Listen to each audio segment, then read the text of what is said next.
हज़रत अली अलैहिस्सलाम ने फरमाया, जिसको तुमसे सच्ची मोहब्बत होगी वो तुमको फजूल और नाजायज़ कामों से रोकेगा।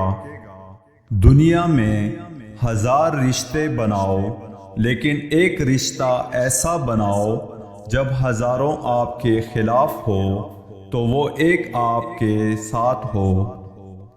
जिस इंसान को गुस्सा ज़्यादा आता है वो इंसान प्यार भी उतना ही ज़्यादा करता है और उतना ही साफ दिल रखता है।